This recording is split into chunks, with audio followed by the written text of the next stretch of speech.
Vou falar um pouco sobre autonomia, que é exatamente essa palavra, que assim, parece uma palavra simples, né? Mas acho que a gente não tem muito a ideia da importância dela. Então eu vou falar um pouco sobre isso. Tá? Inicialmente, então, eu vou falar o que é autonomia. Então, ela vem do grego autos monos, que significa auto significa si mesmo e mono significa território ou lei. Então, seria algo como a lei de si mesmo, né? Isso é da onde vem a palavra autonomia. E em inglês eu só coloquei aqui porque eu achei interessante, porque devolution não é devolução, mas sim autonomia. Eu achei interessante. Então, a diferença, basicamente, né, entre falar, antes de falar o que é, falar, né, o que não é. A autonomia é exatamente o oposto de quando você tem a soberania. A soberania é quando você não tem um chefe. Quando você não tem para quem dar explicações, você tem soberania. Quando você não responde a ninguém, você tem soberania. E a autonomia é justamente quando essa pessoa que tem todo esse poder, ela opta por dar mais poderes às pessoas que não estão nessa posição. Então você dá autonomia, você dá poder para essas pessoas não terem que responder mais a você. Você dá essa possibilidade para elas. Você tem soberania quando você tem um Estado acima de tudo, você está acima de todos, e autonomia quando você dá o poder, esse poder que você tem como soberano, a elementos menores, elementos que estão abaixo de você. E a autocracia é o extremo oposto mais ainda, que a autocracia já é mais, quando se fala de sistemas de governo e tal, que é quando você tem, também o extremo oposto da autonomia, é quando uma única pessoa tem autonomia, né? Que é quando você tem uma monarquia absolutista, isso seria uma autocracia. Às vezes as pessoas acham que é uma coisa semelhante, mas na verdade é o extremo oposto. É quando uma única pessoa tem uma autonomia, ou seja, é uma coisa mais próxima da soberania do que a autonomia. Então, por que eu estou falando sobre isso, né?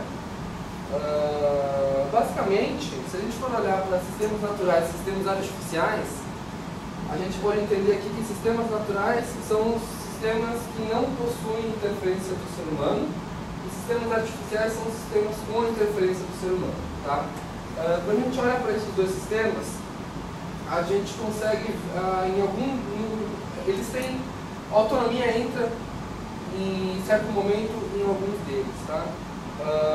Aqui eu vou falar um pouco, então isso aqui é o que seria um sistema natural, e isso é o que seria um sistema artificial.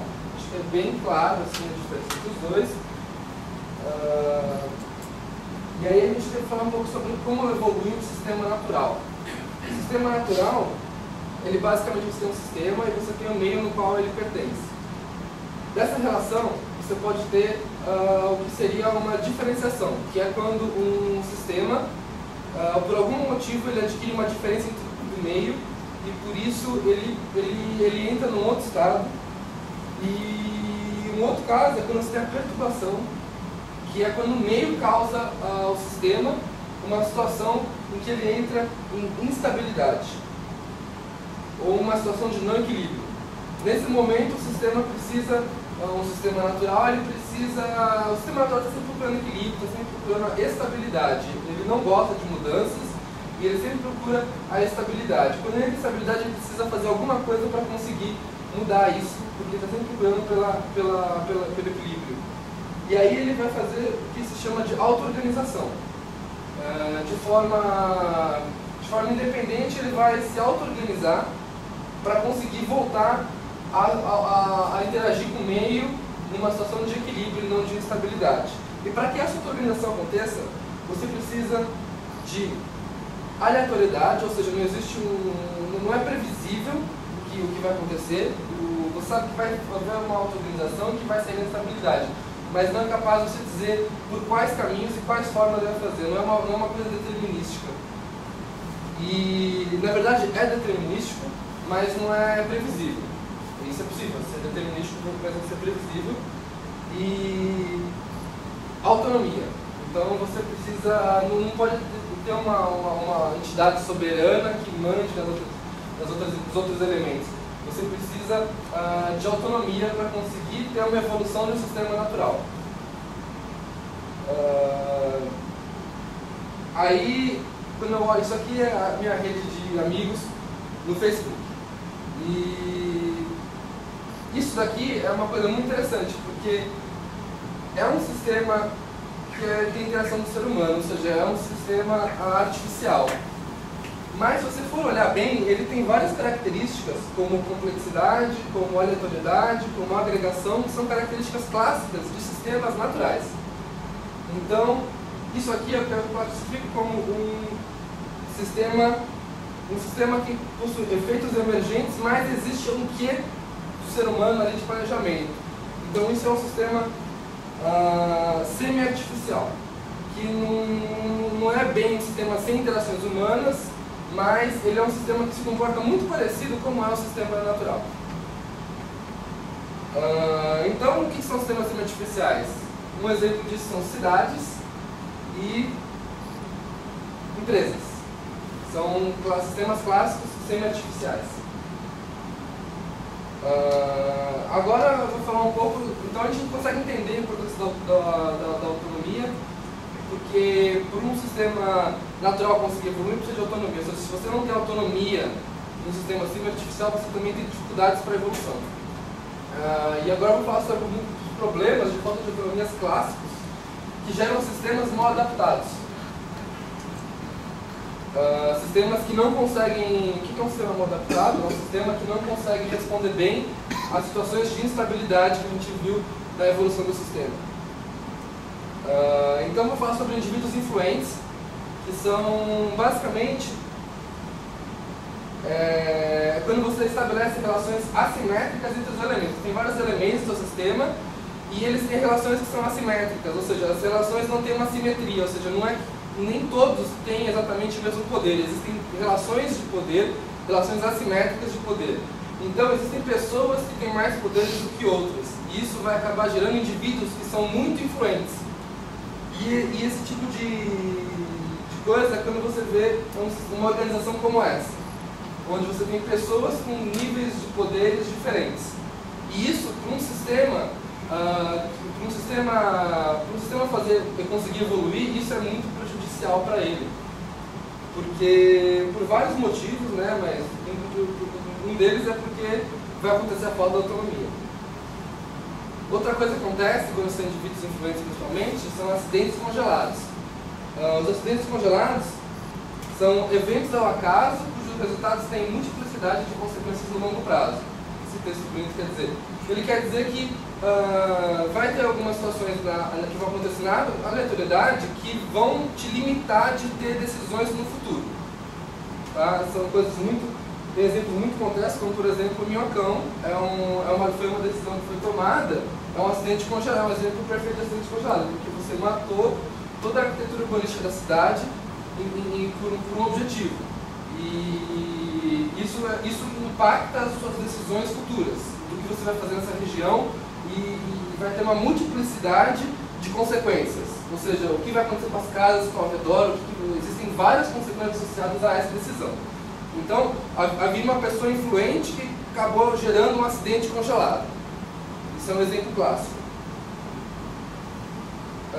Existe também um problema da visão mecanicista, que inclusive vai ficar interessante com a palestra do Jonas, que ele falou sobre como a nossa mente é mecanicista, mas a ideia é justamente a visão mecanicista que gera muitos problemas para a evolução dos sistemas. O que é? Você institucionaliza um modelo de ação, ou seja, o fluxo de informação é pré-determinado. Isso te limita muito nos caminhos que você pode percorrer.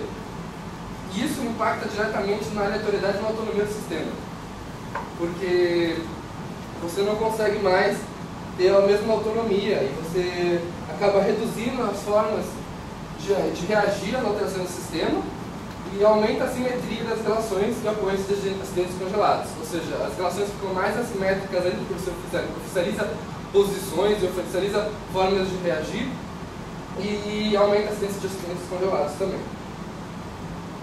Um exemplo disso é esse tipo de organização, né? onde as pessoas têm uma forma única de seguir o caminho, né? Você tem aquele script, você não consegue sair desse script. E muitas vezes você não tem o problema do script também.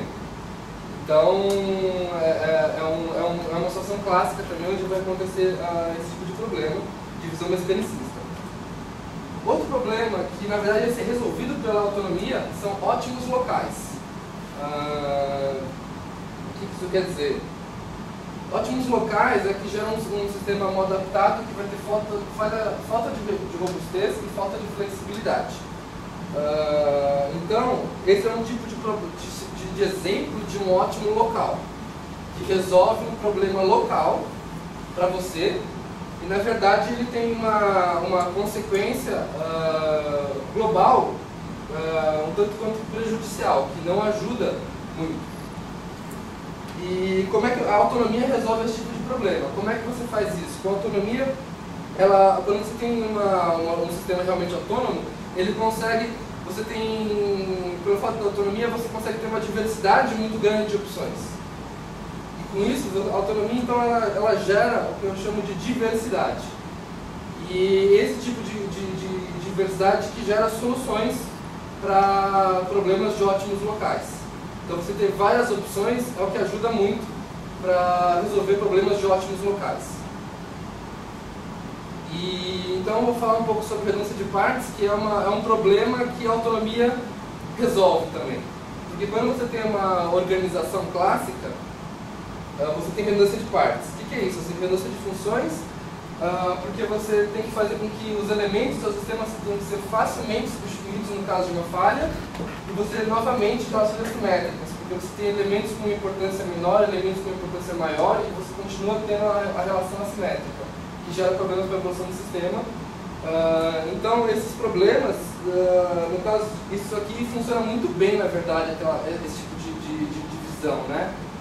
Quando você tem, né, que substituir coisas, é muito bom para quando você quer fazer um cloud, por exemplo, de servidores, você precisa fazer rápida substituição e fazer serviços de alta disponibilidade.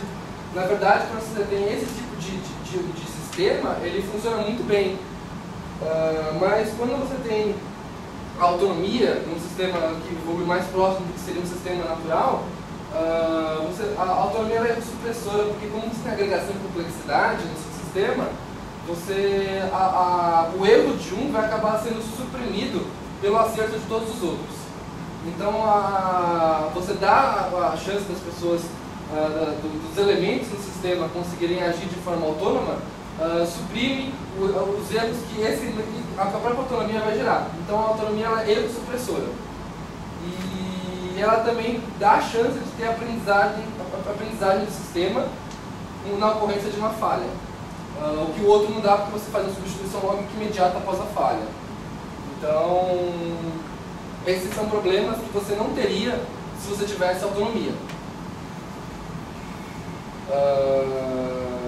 A autoridade também é um problema, basicamente porque a autoridade destrói a autonomia, porque uma das coisas mais importantes para a autonomia é a racionalidade e você poder ter a discussão. Isso a discussão no sistema é o quê? São as relações de comunicação entre os elementos do sistema.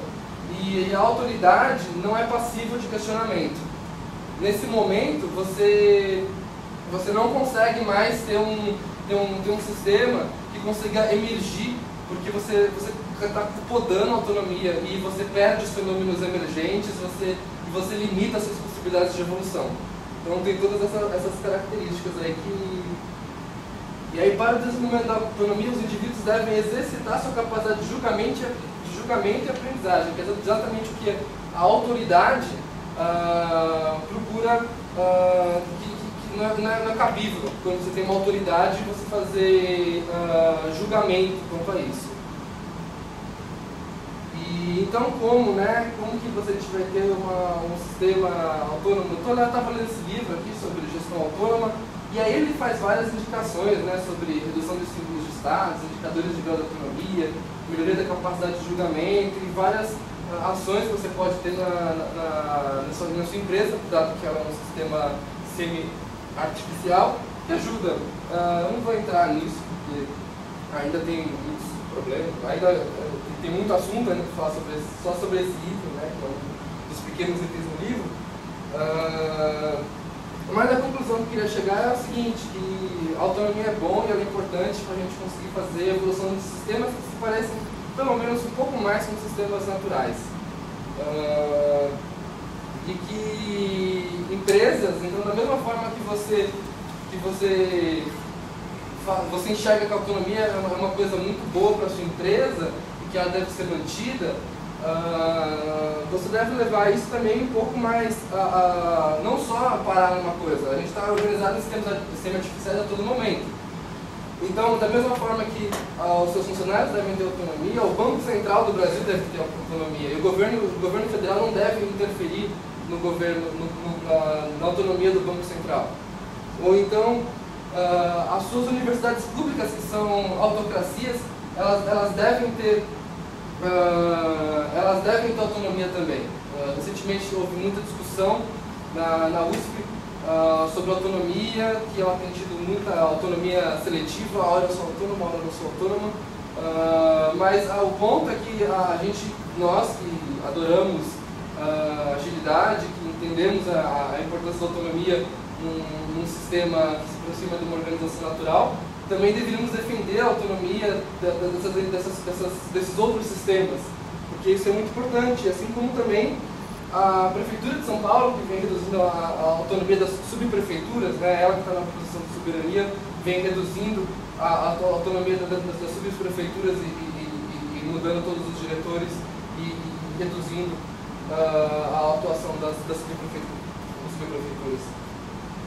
Então, eu queria deixar aí para o final uma frase do Ricardo Semler, que ele diz que a natureza humana possui o desejo de progredir, ter autonomia e mudar e participar das decisões.